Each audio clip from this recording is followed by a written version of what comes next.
আসসালামু আলাইকুম। Harun education all চ্যানেলের পক্ষ থেকে সবাইকে শুভেচ্ছা। একাদশ ও দ্বাদশ শ্রেণীর এবং এইচএসসির তথ্য ও যোগাযোগ প্রযুক্তি বিষয়ের আজকের আলোচনার বিষয় দ্বিতীয় অধ্যায়ের মোবাইল যোগাযোগ। মোবাইল যোগাযোগ একাধিক চলনশীল ডিভাইস অথবা একটি চলনশীল ও অন্যটি স্থির ডিভাইসের মধ্যে ডেটা বা তথ্য আদান প্রদানের জন্য ব্যবহৃত কমিউনিকেশন সিস্টেমকে মোবাইল কমিউনিকেশন বলা হয়। তথ্য ও যোগাযোগ প্রযুক্তিতে কেবল ছাড়া যোগাযোগের প্রযুক্তি ওয়্যারলেস কমিউনিকেশন সিস্টেমের উৎকর্ষতার ফসল হলো মোবাইল কমিউনিকেশন। এটি একটি ডুপ্লেক্স বা দ্বিমুখী কমিউনিকেশন সিস্টেম, যার সাহায্যে সুনির্দিষ্ট নেটওয়ার্ক এরিয়ার মধ্যে স্থির বা চলমান উভয় অবস্থায় যে কোনো ধরনের ডেটা কমিউনিকেশন সম্ভব হয়ে থাকে।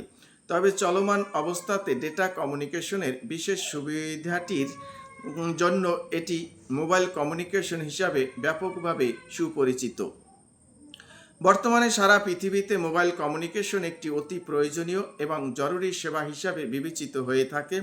এর জন্য অসংখ্য দেশীয় বা আন্তর্জাতিক মোবাইল সার্ভিস প্রোভাইডার রয়েছে। কোনো মোবাইল সার্ভিস প্রোভাইডার যে ভৌগোলিক এলাকা জুড়ে তার স্থানীয় সেবাকে বিস্তৃত রাখে তাকে ওই মোবাইল সার্ভিস প্রোভাইডারের নেটওয়ার্ক কাভারেজের এরিয়া বলা হয়। অর্থাৎ মোবাইল কোম্পানিগুলোর স্থানীয় সার্ভিস প্রধানত দেশীয় সীমা দ্বারা নির্ধারিত। টেলিকমিউনিকেশনের টার্ম অনুযায়ী এরা এরা ক্যারিয়ার নামে পরিচিত। নির্দিষ্ট দেশের ক্যারিয়ারগুলো ওই দেশের কমিউনিকেশনের রেগুলেশন বা আইন কানুন দ্বারা পরিচালিত হয়ে থাকে। বিভিন্ন দেশের ক্যারিয়ারগুলো দেশীয় বা আন্তর্জাতিকভাবে পরস্পরের মধ্যে চুক্তির মাধ্যমে নিজেদের নেটওয়ার্ক কভারেজকে প্রয়োজনে বর্ধিত করতে পারে। ব্যক্তিগত পর্যায়ে মোবাইল সার্ভিসগুলো নির্দিষ্ট ক্যারিয়ার নির্ভর হয়ে থাকে।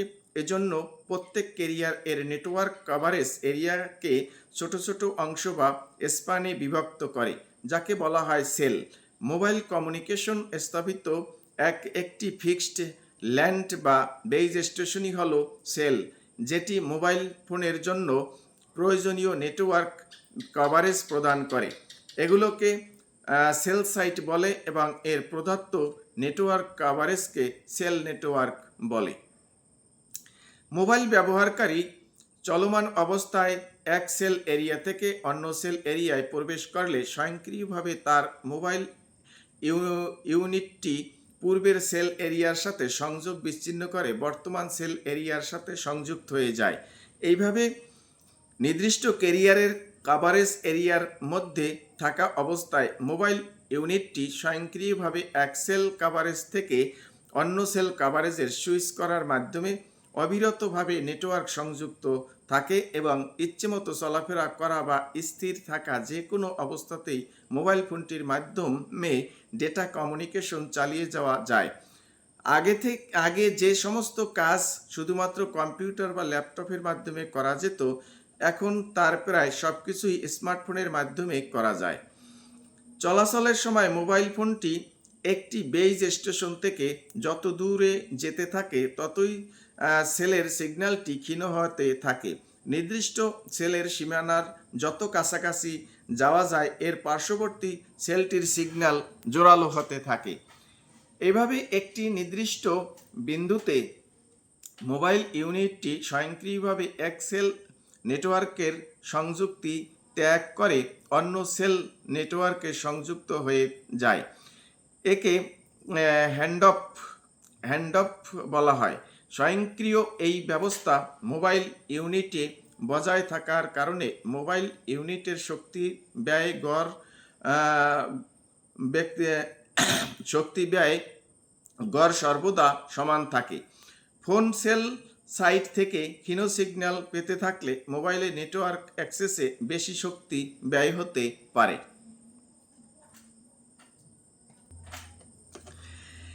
অ্যান্টেনা সহ একটি ছোট অফিস এবং সহায়ক আরও বেশ কিছু ইলেকট্রনিক ডিভাইস নিয়ে একটি সেল বা বেজ স্টেশন গঠিত হয়। সেল নেটওয়ার্কের মাধ্যমে কাজ করে বিদায় মোবাইল নেটওয়ার্ককে সেগুলোর নেটওয়ার্ক এবং মোবাইল ইউনিট তথা আমাদের ব্যবহৃত মোবাইল ফোনটিকে সেলুলার ফোন বা সেলফোনও বলা হয়ে থাকে। মোবাইল ফোন হ্যান্ডফোন বা হ্যান্ডসেট নামেও বহুল প্রচলিত। মোবাইল ফোনের সুবিধা। মোবাইলে যেই সব সুবিধা পাওয়া যাচ্ছে সেগুলি হলো: 1. দেশ বিদেশের যে কোনো মোবাইল ফোন ব্যবহারকারীর কাছে SMS বা খুদে বার্তা প্রেরণ ও গ্রহণ করা যায়। 2. দেশ বিদেশের যে কোনো মোবাইল ফোন ব্যবহারকারীর কাছে মাল্টিমিডিয়া মেসেজ বা SMS প্রেরণ ও গ্রহণ করা যায়। 3. ইন্টারনেটযুক্ত স্মার্টফোনের মাধ্যমে ইমেইল গ্রহণ বা প্রেরণ করা যায়, ভিডিও কল করা যায়, ভয়েস ও ভিডিও চ্যাটিং করা যায়। 4. গান শোনা ও ভিডিও দেখা যায় এবং অডিও ও ভিডিও রেকর্ড করা যায়। 5. ব্লুটুথ ও ইনফ্রারেড প্রযুক্তি ব্যবহার করে তথ্য আদান প্রদান করা যায়, ইন্টারনেট ব্রাউজ করা যায়। 6. গ্লোবাল পজিশনিং সিস্টেম বা GPS এর সুবিধা উপভোগ করা যায়। মোবাইল ফোনের আবিষ্কার মার্টিন কুপার। আমেরিকান প্রকৌশলী মার্টিন কুপার 3 এপ্রিল 1973-এ মোবাইল ফোন আবিষ্কার করেন। প্রথম মোবাইল ফোনটির ওজন ছিল প্রায় 2 কেজি এবং এই মোবাইলটির সাহায্যে 30 মিনিট কথা বলার জন্য 10 ঘন্টা চার্জ দিতে হতো। এই মোবাইল ফোনটি আবিষ্কারের 10 বছর পর মোটরোলা মোবাইল কোম্পানি সাধারণ মানুষের জন্য মোবাইল তৈরি শুরু করে। মার্টিন কুপার মোটরোলা কোম্পানির সহ প্রতিষ্ঠাতা। তাকে আধুনিক মোবাইল ফোনের জনক বলা হয়।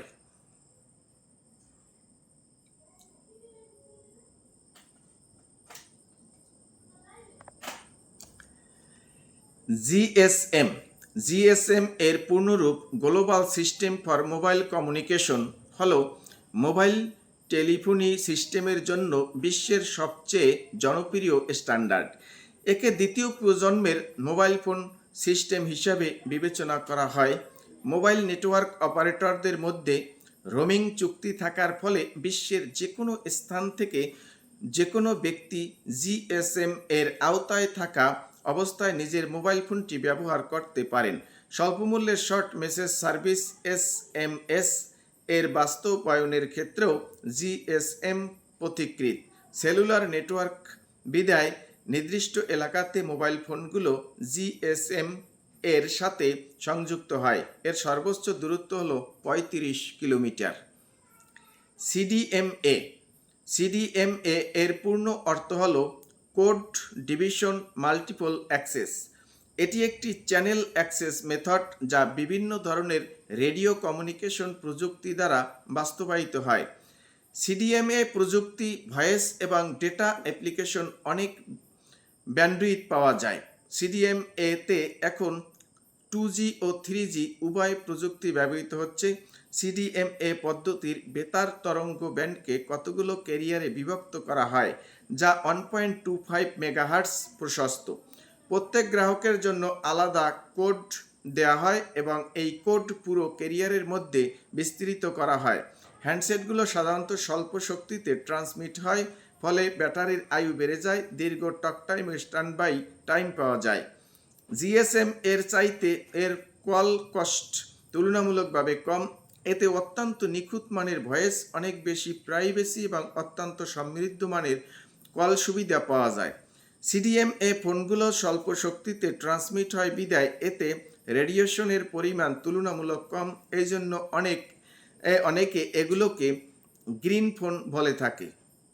রোমিং, যে মোবাইলটি ব্যবহার করা হচ্ছে সেটির কভারেজ এরিয়ার বাইরে গিয়েও অনবরত ডেটা সার্ভিস পাওয়াকে রোমিং বলা হয়। ইন্টারন্যাশনাল রোমিং সার্ভিসের মাধ্যমে বিদেশে গিয়ে বিদেশি অপারেটরের নেটওয়ার্ক ব্যবহার করে নিজের মোবাইল ফোন নম্বর ও হ্যান্ডসেট ব্যবহার করা যায়। যে অপারেটরের ফোন ব্যবহার করা হচ্ছে সেই অপারেটর এবং বাইরের যেখান থেকে রোমিং সুবিধা পাওয়া যাবে সেখানকার অপারেটরদের পারস্পরিক চুক্তি ও হ্যান্ডসেটের উপর রোমিং সার্ভিস নির্ভর করে।